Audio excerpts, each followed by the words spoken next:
नवाज शरीफ साहब जो हैं वो इस वक्त अपने भाई यानी वज़ीर-ए-आज़म पाकिस्तान शहबाज शरीफ साहब के और इसाक डार साहब के सिग्नल के मुंतज़र हैं वतन वापसी के लिए। आप लोग आने नहीं दे रहे उनको? एक ही बच्चे, आप लोग आने नहीं दे रहे। वो कहते हैं ना, कोई रह तो नहीं गया जिसको इस एनआरओ का फायदा ना मिला हो। इस तरह पाकिस्तान को इन चोरों के हाथों डूबता हुआ देख नहीं सकते। जो घुटन का माहौल पिछले हमने 8 महीनों में देखा, मैंने अपनी जिंदगी में कभी ये हालात नहीं देखे थे। स्लिप करते जाएंगे और ऐसी जगह पे पहुंच जाएंगे जिसका हम सोच भी नहीं सकते। माजी और हाल के अंदर फिरते रहे, लेकिन मामलात तो मुस्तकबिल के वो हैं कि जो हमें बड़े ही गंभीर और तारीख नजर आ रहे हैं। जो 2 साल एक बंदा एब्सकॉन्डर रहता है, कानून से बाहर रहता है, अपने आप को छुपाता है, अपने आप को भगा के ले जाता है, वो कानून की किसी लिहाज से रियायत का मुस्तहिक नहीं हो सकता।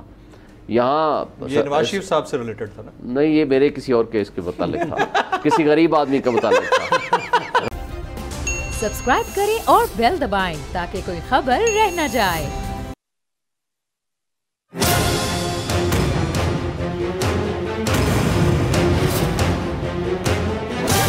From the Islamabad studios of Bol Network, it's time for Jameel Farooqi on National Debate.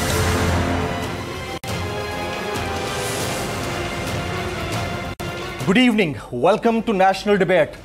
Chairman Pakistan Tehreek Insaf साबिक वज़ीर-ए-आज़म पाकिस्तान इमरान खान ने मुत्तहदा हुकूमत के खिलाफ तबले जंग बजा दिया है।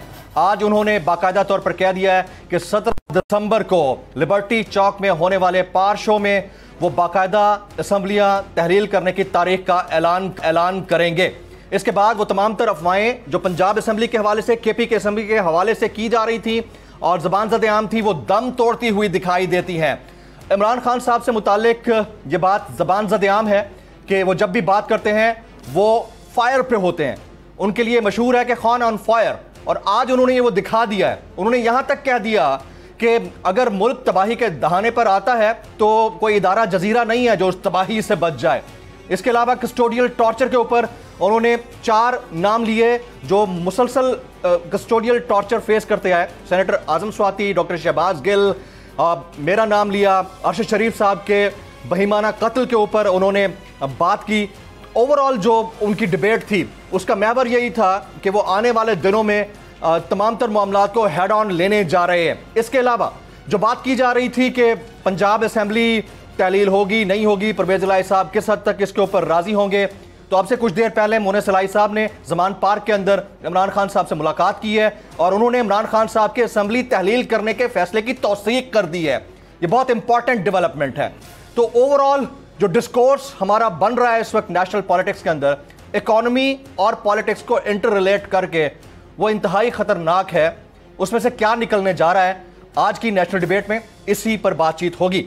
Agenda on the national debate पर बात करने से पहले हम बात करेंगे ट्रेंडिंग टुनाइट। आज का हमारा हैशटैग है #काउंटडाउन बिगिंस। #Countdown begins. मुझे जमील फारूकी कहते हैं। मेरा प्रोग्राम नेशनल डिबेट और बोल न्यूज़ पर मुलाजा करते हैं। आज के हमारे मौजूद मेहमान मैं तारुफ कराया देता हूँ। जनाब सदाकत अली अब्बासी साहब किसी तारुफ के मोहताज नहीं है, पाकिस्तान तहरीक इंसाफ के सीनियर रहनुमा मरी से आपका ताल्लुक है। स्टूडियोज़ में आप तशरीफ लाए, आपका बहुत बहुत शुक्रिया।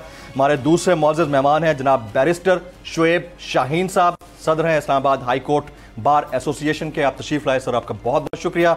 हमारे तीसरे मौजूद मेहमान होंगे जनाब डॉक्टर सलमान शाह साहब, साबिक वज़ीर ख़जाना, इकॉनमी के ऊपर गहरी नज़र है आपकी, आपने वक्त निकाला, आपका बहुत शुक्रिया। और डॉक्टर फरीद पराचा साहब, नायब अमीर जमात इस्लामी पाकिस्तान, आपने वक्त निकाला सर, आपका बहुत बहुत शुक्रिया। सबसे पहले सदाकत अब्बासी साहब, क्या करने जा रहे हैं आप लोग? बड़ा गर्मा गर्म माहौल है। आपने बड़ा अच्छा इंट्रो दे दिया। मेरा ख्याल है मेरा बोलने की अब जरूरत कम है। नहीं, आप बोले। जो लोग इमरान खान की पॉलिटिक्स को समझते हैं उनको ये अंदाज़ा था कि जो कुछ हो रहा है उसकी पूरी तरतीब है।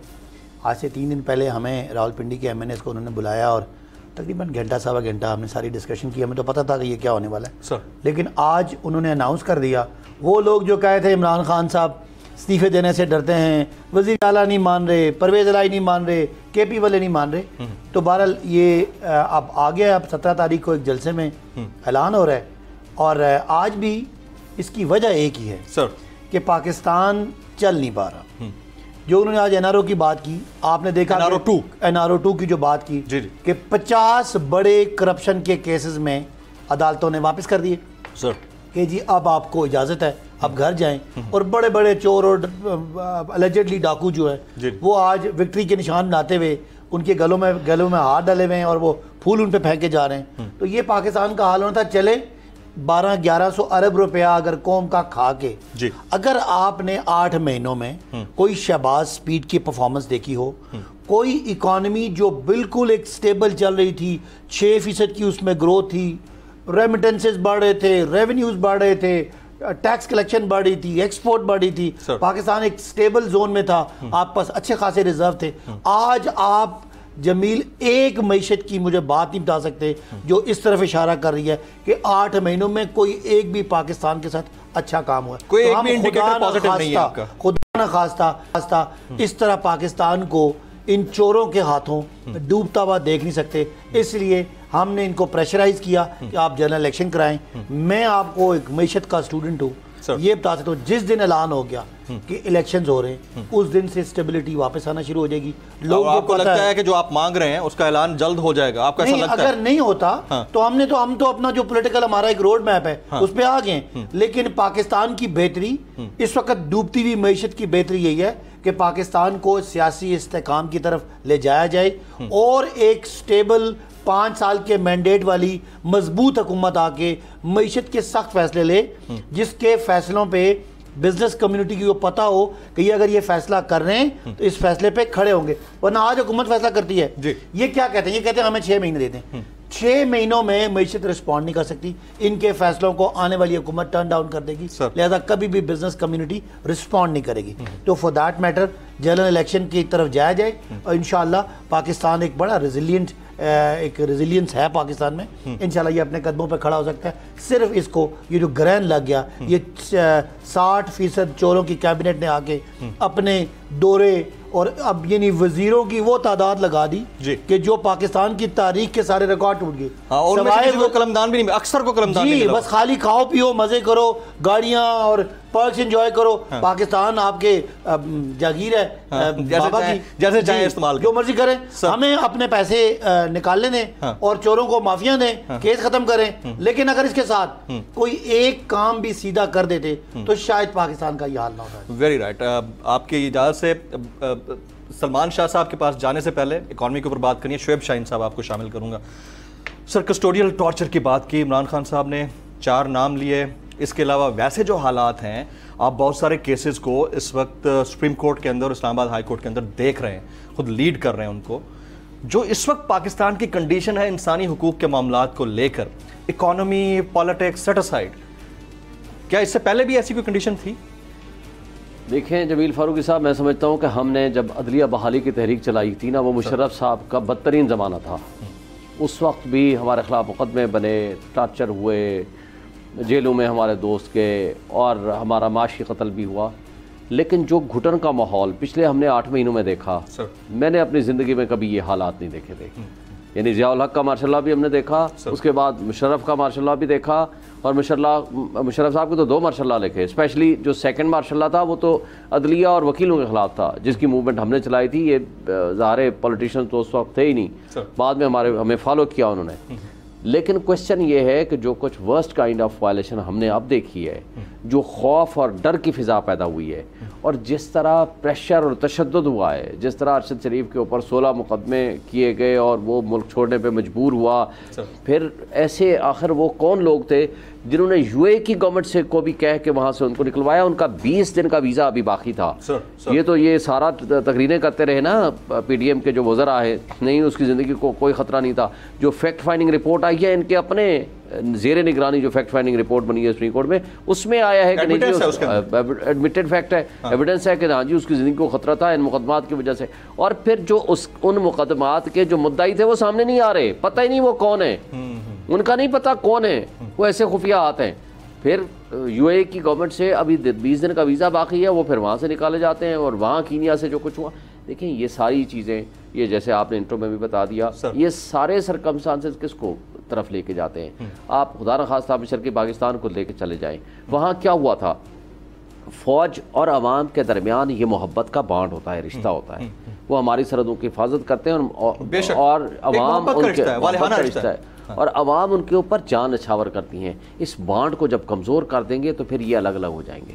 फिर उसका क्या असर हुआ, मशरक़ी पाकिस्तान अलग हुआ और उस वक्त भी डिक्टेटरशिप थी, उस वक्त भी घुटन का माहौल था, वहाँ के लोग मिसट्रस्ट हो गया। और ये जो आज की कैफियत हो रही है, आपकी माशी बदतरी तो एक तरफ है, देखिए ना, जो ये ज़हनी सुकून नहीं है लोगों को, परेशानी ये कैफियत नहीं है। फ्रीडम ऑफ एक्सप्रेशन और फ्रीडम ऑफ स्पीच की आप इजाज़त नहीं देंगे, आप मीडिया को डिक्टेट करेंगे, या मीडिया खरीदेंगे या डिक्टेट करेंगे, एजेंडा सेट करवाएंगे। जब ये तर्ज अमल आपका होगा तो इससे लोगों के पास आज हर तरह की variety of access to information है, उनके पास सोशल मीडिया है और ज़राए हैं जिसके ज़रिए उनको पूरी इन्फॉर्मेशन मिल जाती है। तो उसका नुकसान ये है कि जो इदारों के ऊपर मिसट्रस्ट हो रहा है वो बहुत ख़तरनाक है, ये इनको समझने की ज़रूरत है। उनको ट्रू सेंस में पॉलिटिकल होना है। हमने तो उस वक्त बाजवा साहब के ज़माने में हर वक्त ये मुतालबा किया कि आप ए पॉलिटिकल का कह रहे हैं, आप ए पॉलिटिकल ट्रू सेंस में हो जाएं। रजीम चेंज का हमने प्रोग्राम किया, अयाज अमीर को उसी दिन मार पड़ गई और उसने खुद कहा कि मुझे वो उन महकमे के लोगों ने, जिसको महकमा ज़राअत कहें या पाशी करें, उन्होंने मुझे मेरे साथ तशद्दुद किया। तो क्वेश्चन ये है कि आप किस किस का मुंह बंद करेंगे। तो इस तरह के सरकमस्टांसेस में आज हमारे लिए, सबके लिए, देखें बड़ी खूबसूरत बात की है इमरान खान ने, जो कहा कि ये जजीरा नहीं है, जब आधे लोग मर जाएंगे और आधे लोग जो है ना वो पहाड़ों पे चढ़ जाएंगे या छत पे चढ़ जाएंगे। खुदा न खास्ता ये मुल्क डूबने की तरफ आएगा तो सब डूबेंगे। Very right. आपकी इजाज़त से डॉक्टर सलमान शाह साहब, साबिक वज़ीर ख़ज़ाना, पाकिस्तान के मारूफ माहिर मुआशियात। डॉक्टर साहब बहुत शुक्रिया आपके वक्त के लिए, आप काफ़ी तवक्कुफ़ किए बैठे हैं, सुन रहे हैं। डॉक्टर साहब, क्या पाकिस्तान की मईशत उस नाइफ एज या नोज डाइविंग डायरेक्शन में है, या ये अफवाहें हैं, हकीकत में ऐसा कुछ नहीं है? नहीं जमील, आपको पता है कि पाकिस्तान का एक बैलेंस ऑफ पेमेंट क्राइसिस है बहुत शदीद किस्म का सर, जिसमें बेशुमार डॉलर्स दरकार हैं पाकिस्तान की इकॉनमी को और वो मिल नहीं रहे सर। और जब हमने रजीम चेंज हुआ आज से 7-8 महीने पहले, तो यही कहा गया था कि बड़े तजर्बाकार लोग आके इस क्राइसिस को हल करेंगे। अब उसमें 2 इश्यूज थे मेजर जो मेरी नज़र में हल तलब थे और जिनको करना बहुत ज़रूरी था। नंबर 1 ये था कि IMF प्रोग्राम को बहाल किया जाए ताकि एक इंटरनेशनल लेवल पे आपकी इकॉनमी में कॉन्फिडेंस आए।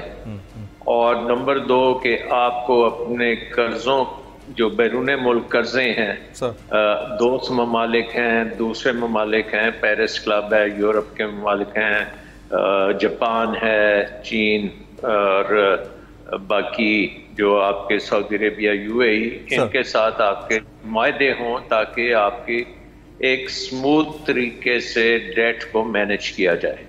अनफॉर्चुनेटली ये दोनों एरियाज में ये हुकूमत बुरी तरह फेल हो चुकी है, क्योंकि इस वक्त IMF के साथ जितने मुश्किलात हैं कभी इससे पहले नहीं हुए थे। PTI की गवर्नमेंट में बड़ा, जैसे आपने इंट्रोडक्शन में बताया कि मोस्टली चीज़ें बड़ी ठीक थी और एंड में जो 2 महीने के लिए एक सब्सिडी दी थी उसके ऊपर थोड़ा सा इख्तलाफ हुआ था, लेकिन वो 2 महीने के लिए थी। लेकिन अब हम देख रहे हैं कि 8 महीने हो गए हैं तो अभी तक कोई फैसला कुन बात नहीं हुई। सो अगर हम ये 2 चीज़ें नहीं करेंगे, नंबर 1 IMF प्रोग्राम को बहाल नहीं करेंगे और नंबर 2 आपका चीन, पर्टिकुलरली चीन के कर्जों के बारे में कोई एग्रीमेंट नहीं आएगा, तो अनफॉर्चुनेटली हम स्लिप करते जाएंगे और ऐसी जगह पे पहुंच जाएंगे जिसका हम सोच भी नहीं सकते। अब इसमें ये है कि हमारे वजीर आजम चीन का दौरा भी कर रहे हैं। जी। आपके फॉरेन मिनिस्टर रोजाना हर रोज ही कहीं ना कहीं बैठे होते हैं। अमेरिका का दौरा भी हो गया है, यूरोप का भी दौरा हो गया है, सारे दौरे हो गए हैं, लेकिन कोई एग्रीमेंट सामने आया नहीं। सर और मैं आपको एक बात बताऊं कि ये जो इनएक्शन है इसकी वजह से हमें बहुत नुकसान हो सकता है। इकोनॉमिक सिचुएशन मैनेजेबल है अगर आज आप ये 2 एग्रीमेंट्स कर लेते हैं, एक IMF के साथ एग्रीमेंट कर लेते हैं, दूसरा चीन के साथ एक एग्रीमेंट सामने आ जाता है, जिसके तहत चीन के जो कर्जे हैं वो प्रॉपरली रीशेड्यूल हो जाते हैं, तो अब पाकिस्तान की इकोनॉमी के मसले 90% खत्म हो जाते हैं। पाकिस्तान की इकोनॉमी के मसले 90% खत्म हो सकते हैं अगर इन दो चीज़ों पर काम हो सके। डॉक्टर फरीद पराचा साहब, सर आप नायब अमीर हैं जमात इस्लामी पाकिस्तान। जमात इस्लामी हमेशा बड़ा मस्बत किरदार अदा करती रही है और इसमें दूसरी कोई राय नहीं है। हालात जो मुल्क के इकोनॉमी के डेवलप हो गए हैं, यानी नोज डाइविंग इकोनॉमी, खुद इकोनॉमिस्ट कह रहे हैं और वो इंडिपेंडेंट इकोनॉमिस्ट हैं सारे, और फिर उसके बाद जो पॉलिटिकल क्राइसिस है वो भी हद से बढ़ गया है। आप लोगों की खामोशी समझ से बालातर है। बिस्मिल्लाहिर्रहमानिर्रहीम में जो हालात हैं, अगर हमारे माहिरीन मईशत आदाद शुमार न भी देते और तज्जिया न भी करते सर, तो आम आदमी खुद ये तज्जिया कर रहा है। जो रोज महंगाई की कुल छुरी से ज़िबा हो रहा है और जहाँ घर घर महंगाई की वजह से लोग इंतहाई इश्तियाल के आलम में हैं, जंग आमद बजंग आमद की कैफियत पे है। इसलिए ये मईशत का तबाह होना तो बिल्कुल वाज़े है। उसमें आप इल्ज़ाम दर इल्ज़ाम यानी वो इन पे रख दें या उन पे रख दें, माजी और हाल के अंदर फिरते रहे, लेकिन मामलात तो मुस्तकबिल के वो हैं कि जो हमें बड़े ही गंभीर और तारीख नजर आ रहे हैं। इसलिए हम ये समझते हैं, यानी आपने कहा जमात इस्लामी खामोश नहीं है, हम मैदान अमल में हैं, हम महंगाई की बात कर रहे हैं, अवाम की बात कर रहे हैं, जलसे कर रहे हैं, हमने मेरा कहने का मतलब यह कि पॉलिटिकल सिचुएशन को स्टेबल करने में आपका हमेशा किरदार रहा है। इस दफा जरा कुछ इस मामले में खामोशी है, वो गौर तलब है। नहीं, ये मेरे कहने का मतलब, हमने कोशिश कर देखी। अच्छा, तो मामलात यूं नजर आए कि जैसे आमादगी नहीं है कहीं भी। अच्छा, और मामलात इसी तरह से ही लेके चलना चाहते हैं दोनों तरफ। तो हमने ये महसूस किया, हालांकि इससे पहले सिराजुल हक साहब ने जब 126 दिन का धरना था तो बड़ा तारीखी किरदार अदा किया था। अब भी हम ये समझते हैं कि ये पार्लियामेंट में बैठ जाएं, बाहर बैठ जाएं, कोई एक तो ऐसा यानी कौम का कोई माशी तौर पर हम कोई ऐसा कर सकें फैसला कि जो हर एक के लिए जो है वो एक मुस्तकिल और उनमें उनके लिए एक लाहे अमल हो।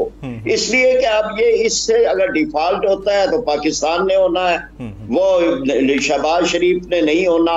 और आप बेशक इमरान खान पर जो है वो तोशा खाना और कितने भी आप इल्जामात रखते रहे, लेकिन तब भी अगर पाकिस्तान की मईशत इस वक्त जिस बहरान का शिकार है, इस दलदल से, इस गर्दाब से नहीं निकलती, तो ये इल्जाम तराशियां और ये सारी चीजें वही धरी की धरी रह जाएगी।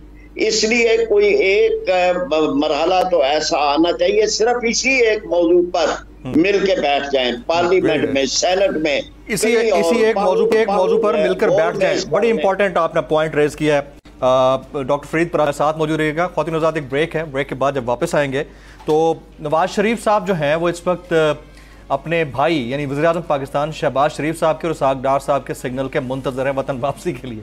ये बड़े अजीब सी अचंभे की बात है, यानी अपने भाई की गवर्नमेंट है, समदी मौजूद हैं बतौर वज़ीर ख़जाना, वही मीडिएट कर रहे हैं सारे मामलात में। और फिर इसी हुकूमत के जो साबिक़ वफाकी वज़ीर ख़जाना थे मिफ्ता इस्माइल साहब, वो ये कहते हैं कि IMF प्रोग्राम में वापसी तक मुल्क में डिफ़ॉल्ट का ख़तरा रहेगा। और इसहाक़ डार साहब ये फरमाते हैं, और उनका कहना अलग है, वो कहते हैं पॉलिटिकल सिचुएशन को इकोनॉमिक सिचुएशन से रिलेट ना किया जाए। ये मतलब मेरे लिए अजीब सी बात है। ये सारी बातें होंगी आफ्टर दिस ब्रेक, साथ रहिएगा।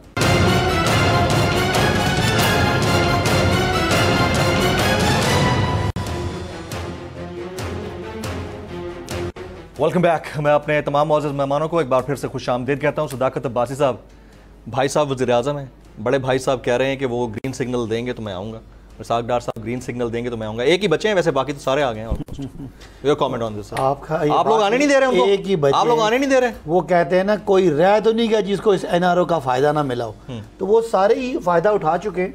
लेकिन मैं आपको बताऊं, जब ये कहते हैं ना आप सबके सामने जी कि जी हमने गवर्नमेंट तो ली है, अपना पॉलिटिकल कैपिटल एग्जॉस्ट किया, इसका मतलब है वो मानते हैं कि हमने अपनी सियासत तबाह की। इसका मतलब वो मानते हैं कि हमने अवाम के सामने जो हमारी साख थी, जो क्रेडिबिलिटी थी, वो ख़राब की। तो मेरा ख्याल है अब कोई ऐसा पाकिस्तान में रह नहीं गया जिसको ये पता ना हो ये सारी गेम प्लान क्या थी। लेकिन इस गेम प्लान में जैसे हमारे सीनियर इकोनॉमिस्ट बैठे डॉक्टर सलमान साहब जी, तो वो उनके बोलने के बाद मेरे बोलने की तो जरूरत नहीं है, लेकिन मैं समझता हूँ कि वो क्या हुआ कि वही मुल्क, वही इदारे, वही कारखाने, लेकिन एकदम से नीचे कैसे गया, उसकी वजह सिर्फ पॉलिटिकल इंस्टेबिलिटी थी। जब फरवरी में अदम एतमाद पे बात होना शुरू हुई तो एकदम से आपके रिजर्व गिरना शुरू हुए, आपकी पेमेंट्स का जो गैप था वो बढ़ना शुरू हुआ, और उसके बाद हर चीज आपके हाथ से स्लिप होना शुरू हुई। अब नवाज शरीफ भी आ जाए, भले पूरे मुल्क में एक सबील लगी हुई है, सब इससे फैज़याब हो। सबसे पहले पंजाब जाएंगे, सुने, सबसे पहले वो पंजाब जाएंगे, लग यही रहा है। और पंजाब वो सूबा है जिसके अंदर आपकी हुकूमत यानी एलाइज की हुकूमत होते हुए शहबाज गिल साहब के खिलाफ मुकदमे हुए, अभी वेरी रिसेंट। और ये वही सूबा है जिसमें जब मैं अडियाला जेल में गया हूं, मुझे वहां जहां रखा गया डेथ सेल के अंदर। ये अलमिया की बात है। तो आपकी इस हुकूमत में, एलआई की हुकूमत में, क्या आप नवाज शरीफ साहब को गिरफ्तार करेंगे उनके मुकदमात के ऊपर? जमील, आप पाकिस्तान के निज़ाम को सही एक्सप्लेन कर रहे हैं कि जो सूबे का आईनी चीफ एग्जेक्टिव है और उस पार्टी का जो हेड है उसकी नहीं चलती, किसी और की कहीं से चलती है। लेकिन एक बात यह है, मैं सिर्फ सवाल करना चाहता हूँ, वो लोग जो आज फिर भी कहते हैं कि हम नून लीग को वोट देना चाहते हैं और नवाज शरीफ को किसी तरह तस्लीम करते हैं, क्या इखलाकी जवाज़ है एक आदमी का कि जो यहाँ सजा लेता है और उसके बाद बहाना बनाता है, ड्रामा करता है और मुल्क से बाहर चला जाता है और हमें कहते हैं इलाज हो रहा है, इलाज हो रहा है, इलाज हो रहा है। इलाज किस बात का हो रहा था? वो इलाज इंतजार था इसी एनआरओ का। आज उस एनआरओ की बरकत से वो आ रहे हैं और वो किस तरह उसको, आपको लगता है आ जाएंगे? नहीं, मैं क्या, अगर आ रहे हैं तो वो किस तरह शीशे में अपना मुंह देखेंगे और उनके सपोर्टर आ गए तो तरह गिरफ्तार होंगे पंजाब में? देखिए, गिरफ्तार तो वो जाहिर है, खान साहब तो ये कह चुके हैं कि अगर इधर आए, इधर कदम रखा पंजाब के अंदर तो गिरफ्तार होंगे। ये मेरे शो में कह चुके हैं। वजह क्या है सर कि यहाँ हमारे पास बैठे कानूनी एक्सपर्ट ये समझते हैं कि सजा उनको हुई हुई है। वो जेल से 4 हफ्तों की या 6 हफ्तों की छुट्टी लेकर गए थे, वापस उन्होंने सीधा जेल जाना है, जितना कानून मुझे पता है। और उसके अलावा कोई अरेंजमेंट है तो वो तो फिर मुल्क में जो भी कानून है उसका मजाक ही बनेगा। वो पंजाब में आएंगे, जेल जाएंगे। लेकिन मैं दोबारा एक सियासी सवाल पूछता हूँ कि क्या एक आदमी जो अपने आप को लीडर कहता है वो पब्लिक को फेस कर लेगा कि मेरे के ऊपर करप्शन का सजा हुई और उसके बाद मैं बीमारी का बहाना करके गया और इतना अरसा उधर इलाज कराता रहा और अब उनको इलाज जब मिला है, जब सही डॉक्टर ने उनको टीका लगाया है NRO2 का, अब वो आएंगे तो किस तरह आवाम को फेस करेंगे? इसी इलाज का आपने डॉक्टर बना दिया, सर्जन डॉक्टर बना दिया आपने टीका। शेफ शाहीन साहब, सर सेनेटर आजम स्वाति साहब के साथ जो कुछ हो रहा है, ये खुसूसी तैयारे के जरिए, is this VIP treatment? Can you say this like, I mean VIP treatment है या फिर मीडिया की नजरों से ओझल रखने के लिए कमर्शियल फ्लाइट में नहीं लाना, खुसूसी तैयारा, वफाक का खुसूसी तैयारा? देखिए ना, ये बदकिस्मती है कि इस्लामाबाद से भी किसी खुसूसी तैयारे के जरिए वहाँ बलूचिस्तान लाया, कोयटा ले जाया गया, और कोयटा से भी खुसूसी तैयारे के जरिए उनको सिंध ले जाया गया जी। हर जगह देखें, सुप्रीम कोर्ट की जजमेंट है, सुहरा बीबी जजमेंट में, उसमें वाजे है कि एक इंसिडेंट के मुतालिक, एक क्राइम के मुतालिक एक FIR कटेगी। तो यहाँ तो मेला लगा हुआ है। बलूचिस्तान हाई कोर्ट ने जजमेंट दे दी और उसके बाद वो सखर उठा के दे गए, सिंध उठा के ले गए, और सिंध वालों ने, सिंध हाई कोर्ट ने जजमेंट दे दी, अभी तक उसका कोई अभी तक बाहर नहीं आया वो बंदा। देखें, बात ये है कि ये continuity of violation of human rights जो है, ये काबिल अफसोस है। मेरा ख्याल है कि ये ख़त्म हो जाना चाहिए था पिछले साल नवंबर के खात्मे के, पिछले महीने नवंबर के खात्मे के साथ। अगर वो नहीं हुआ बाजवा साहब के जाने के बाद, तो हम ये तसव्वुर कर सकते हैं कि इसका मतलब है कि पॉलिसी कंटिन्यू है।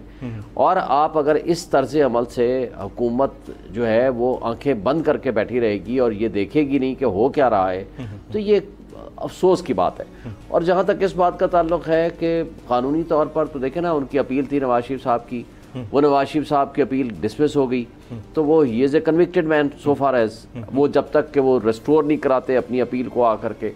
और दूसरा जहाँ से बेल करा कर गए थे वो भी एक लिमिटेड टाइम के लिए था, इंटरम था, वो भी ख़त्म हो गया।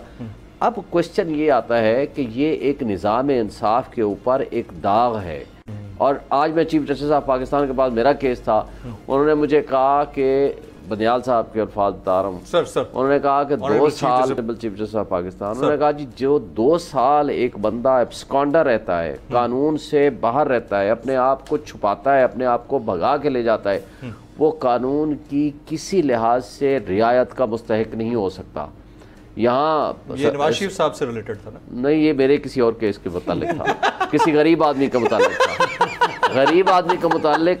ये गरीब आदमी तो सड़ रहा है बेचारा अंदर। नहीं, वो गरीब आदमी उसको पता नहीं होता, उनको उठा लिया जाता है। यहाँ और है, और अमीर आदमी के लिए यही तो क्या करे कुछ और। तो मुझे अचंभे, मुझे लगा कि ये अचंभे वाली बात है कि नवाज शरीफ साहब से मुतालिक है। नहीं, इसहाक डार साहब एक फाइनेंस मिनिस्टर के तौर पर जहाज पे जाते हैं, वापस नहीं आते, 4 साल एब्सकॉन्डर रहते हैं और वहाँ घूमते फिरते हैं, वापस भी वज़ीर आज़म के जहाज पे आते हैं, फिर वज़ीर आज़म के जहाज पे वापस आते हैं और बरी हो जाते हैं और आ करके फाइनेंस मिनिस्टर कॉलोनी में पहुंच जाते हैं। सलमान शहबाज साहब की कल बड़ी लंबी लंबी मैं गुफ्तगू सुन रहा था, तो भाई आप 4 साल एब्सकॉन्डर रहे हो, आपने मुल्क को लूटा है, खाया पिया है, आपने कोई सिर्फ एक सेकंड के लिए आपकी वजह से जवेरिया सिद्दीक साहिबा, अहलिया बल्कि बेवा शहीद अरशद शरीफ भाई की, जवेरिया आपकी बहुत शुक्रिया आपके वक्त के लिए। अभी आज खुद नोटिस लिया गया, उसके बाद मुस्तकिल बुनियादों पर उसकी सुनवाई हो रही है, समाअत हो रही है। Are you satisfied with the hearings? पहली बात। दूसरा, आपका कोई मुतालबा है कि आप लोगों को सिक्योरिटी भी मिलनी चाहिए उस लेवल की जिस लेवल के आप लोग स्टेटमेंट्स दे रहे हैं? आई मीन उनकी वालदा या आप?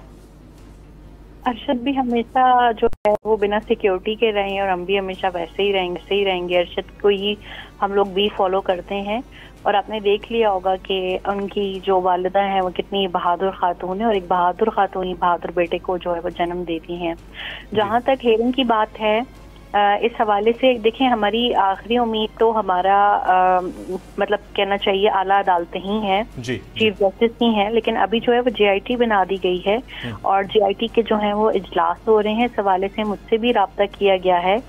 जैसे ही टाई अप होगा तो मैं भी जो है वो उनसे जो है वो मेरा उनसे बातचीत होगी। मैं उनसे बहुत से सवालात पूछना चाहती हूँ। दूसरा, मेरी ये भी गुजारिश है कि हमें भी आगाह किया जाए, जो भी उनकी कार्रवाई हो रही है, जो भी तफ्तीश करें, इससे हमें भी जो है वो आगाह रखें, क्योंकि मीडिया ट्रायल शुरू हो जाता है लेकिन हमें चीजें नहीं पहुंचती। जैसे फैक्ट फाइंडिंग रिपोर्ट मीडिया को पहले मिल जाती है, हमें नहीं मिलती। तो ये चीज थोड़ी सी तकलीफ होती है लवाहिकीन के लिए कि उनको थोड़ा सा ये मार्जिन देना चाहिए कि वो एक दुख और कर्ब में से गुजर रहे हैं इंसाफ की जंग लड़ने के साथ साथ। तो इस हवाले से हमें भी अपडेट किया जाए। मुझे सिर्फ एक सलामत पुलिस के ट्वीट से पता चलता है कि आज ये किया है, लेकिन खुद से उन्हें हमें you are not properly being informed. One, अच्छा, what about the security concerns? I mean मुझे तो ऐसा लगता है कि जिस तरह के बयानात उनकी वालदा ने सुप्रीम कोर्ट के अंदर या JIT के सामने दिए हैं, उनको तो एक हाई प्रोफाइल शख्सियत बन चुकी हैं, दूसरा जाहिर है कि वो अरशद भाई की वालिदा है, तो आपको नहीं लगता कि उनको सिक्योरिटी प्रोवाइड की जानी चाहिए? We are in the line of fire like since decade। अब तो मतलब मुझे लगता है कि 1 दहाई हो गई है जब से मेरी अरशद के साथ शादी हुई, तब से ही जो है मैं वो ये थ्रेट्स और चीजें फेस कर रही हूँ। ऑफ कोर्स आंटी की जो है लाइफ बहुत कीमती है और उनकी सेहत जो है उसके लिए हम सब दुआ गो भी हैं कि अल्लाह ताला उनको सेहत दे, क्योंकि हमारी हेड ऑफ फैमिली वही हैं, तो वही चीज़ों को जो है वो आगे लेके चलेंगी। ऑफ कोर्स हम सब लोग जो हैं बहुत जो है अनसर्टन या क्या कहना चाहिए कॉन्शियस बर्ड फील करते हैं, क्योंकि हमारा जो है साहिबान और कफील चला गया है। तो जब आपके सर से मर्द का साया हट जाता है तो आप बहुत ज्यादा इनसिक्योर हो जाते हैं। हाँ, इनसिक्योर हो जाते हैं। Absolutely right. जवेरिया सिद्दीक साहिबा, आपने वक्त निकाला, आपको बहुत बहुत शुक्रिया। आई एम सॉरी शुएब भाई, मैंने आपको आपकी बात तकलामी की मैं माजरत चाहूँगा, आप कंटिन्यू कीजिएगा। देखिए, मैं ये कह रहा था कि ये फ़र्क है अब इमरान खान साहब के ख़िलाफ़, अब जिस पे मैं एक independently, I am not party worker, जब मैंने ज्वाइन नहीं किया PTI को, इंडिपेंडेंटली मेरे अपने ज़मीर की आवाज़ थी। हमारी बार का मुश्तरका फ़ैसला था, यानी कैबिनेट ने हमारी ने फ़ैसला किया कि जिस वक्त ये सारा कुछ हमने देखा, तमाम मुख्तदर हल्के एक तरफ, मीडिया पूरा मीडिया ट्रायल कर रहा है इमरान खान का, हैविंग सम एक्सेप्शन आप हो गए या यारवाई ने थोड़ा सा किया जी, और इसी तरह आप अगर देखोगे ECP उनके खिलाफ रोज़ाना कोई ना कोई आर्डर करता है। हालांकि सुप्रीम कोर्ट का ये फैसला था हनीफ अब्बासी वाले केस में कि इसमें कि तमाम पॉलिटिकल पार्टीज़ के फंड्स आपने across the board without discrimination इकट्ठे आपने उनका वेरीफाई करने हैं। ऐसा ही है, एक हो गया है, बाकी 1 साल हो गया है, बाकी उनका अभी पड़े हुए हैं। सिमिलरली एस्टेब्लिशमेंट खुल के बज़ाहिर ये लगता था कि ये एक पॉलिटिकल विक्टिमाइजेशन में इनके साथ खड़ी हुई है पीडीएम की हुकूमत के साथ। तो ये सारी चीज़ें जब मैंने देखी, मैंने सबसे पहले दावत दी इमरान खान साहब को, और उसको ये क्रेडिट जाता है, उसको गोलियां लगी, उस बंदे के ऊपर करैक्टर असैसिनेशन हुई, उसको मीडिया ट्रायल उसके खिलाफ किया गया, उसके खिलाफ 29 से ज़ायद मुकदमात दहशतगर्दी समेत बनाए गए और कंटेम्प्ट ऑफ कोर्ट प्रोसीडिंग्स हुई। तोशाखाना, अच्छा तोशाखाना वाली बात जी, एक शख्स ड्यू प्रोसेस से रूल के मुताबिक एक चीज़ लेता है, उसको वो तो इलीगल है। जो रूल की वायलेशन में नवाज शरीफ, यूसुफ रजा गिलानी, आसिफ जरदारी गालियां लेते हैं जो वो नहीं ले सकते अंडर दी रूल्स, ना उसके ऊपर मीडिया बोलता है, ना उसके ऊपर कोई बात होती है, और वही आकर के जो खुद इसके इलीगल काम के बेनिफिशियरी हैं वो इनके खिलाफ बोल रहे हैं। लेकिन उसको ये क्रेडिट जाता है, वो पब्लिक में रहा, वो मुल्क छोड़ के नहीं भाग गया, वो दुबई नहीं गया, वो लंदन नहीं गया, उसने हर चीज़ को फेस किया। देखें, इस परसेप्शन के साथ लोग फिर इसके साथ खड़े हुए हैं, ऐसे नहीं खड़े हुए जो आज ये कहते हैं ना, ये जो इमरान खान खुल के बोलता है उसके पीछे अवाम की ताकत है। आज अगर उसको दीवार से लगाने की कोशिश की गई तो देखें, आपके सामने 151 की सीट वाले को, शेख मुजीब को नहीं दी गई सीट, तो आपका मुल्क 2 लाख हो गया। 81 वाले को दे दी गई। उससे आगे हम आते हैं, भुट्टो को साइडलाइन किया गया, मुल्क का बेड़ा गर्क हुआ। बेनजीर भुट्टो का मर्डर हुआ, मुल्क तबाह बर्बाद हुआ। लियाकत अली खान को मर्डर किया, मुल्क तबाह हो गया। आज पाकिस्तान में वाहिद फेडरेशन की पार्टी है और वो पार्टी है पीटीआई, और पीटीआई मीन्स इमरान खान। तो आज लोग उसके ऊपर ट्रस्ट करते हैं। फेडरेशन की बका इसमें है कि उसको कार्नर ना किया जाए, लोग उसको अगर वोट देते हैं तो उसको आने दिया जाए। ये जो टेक्निकल तरीके से कभी एक फड्डा, कभी दूसरा फड्डा, इसका नुकसान होगा, फेडरेशन को नुकसान, और लोगों को एक और मिसट्रस्ट की तरफ आप ना धकेलें। Very right. Doctor Salman Shah साहब, इसहाक डार साहब कह गए आज, उन्होंने कहा कि ये जो पॉलिटिकल इंस्टेबिलिटी है इसको इकोनॉमिक इंस्टेबिलिटी से अलग रखा जाए, यानी सियासत को मईशत से अलग रखा जाए। ये हो सकता है? Is this possible in this kind of scenario?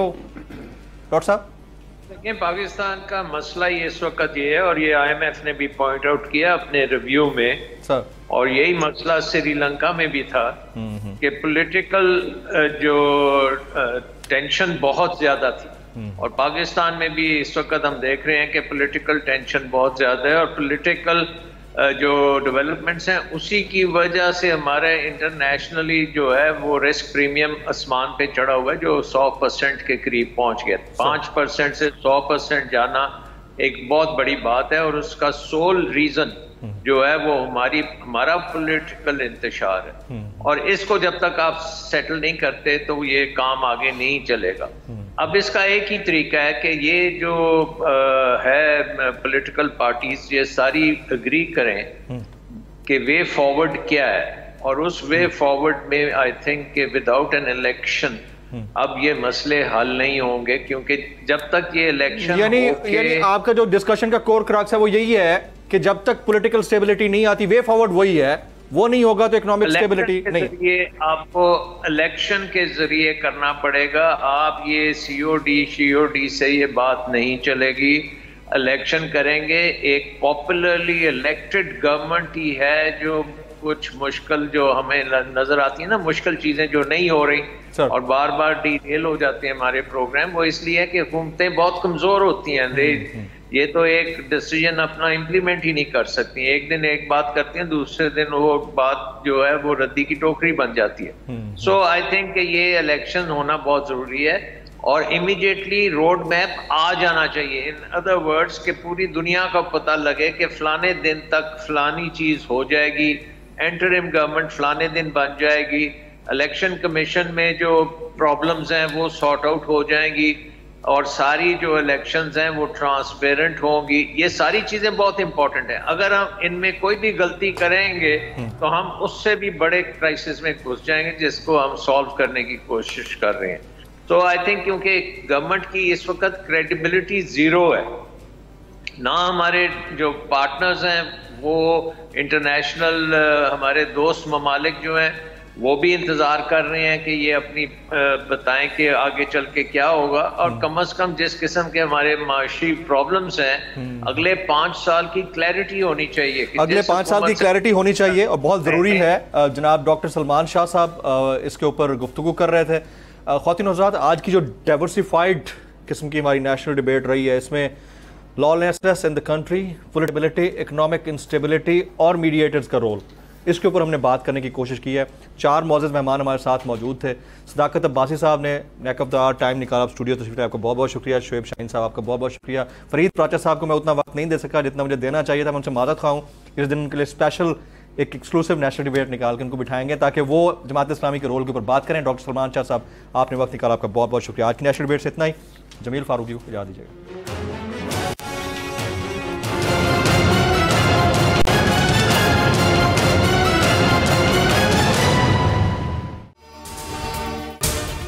अगर आपको ये वीडियो पसंद आई हो तो सब्सक्राइब कीजिए और बेल आइकन जरूर हिट कीजिएगा।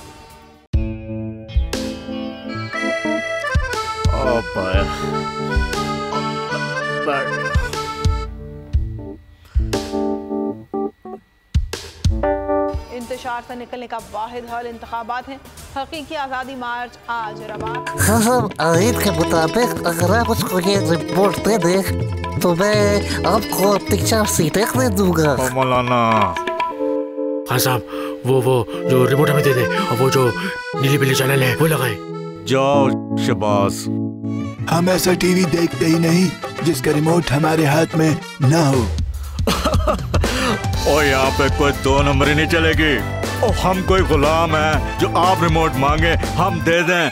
Absolutely not. यहाँ पे सिर्फ पाकिस्तान का नंबर 1 चैनल चलेगा, बोल, जो हकीकी सहाफत की जंग लड़ रहा है। पाकिस्तान के लिए कोई और नहीं, सिर्फ बोल खड़ा है। आप सब भी बोल देखें।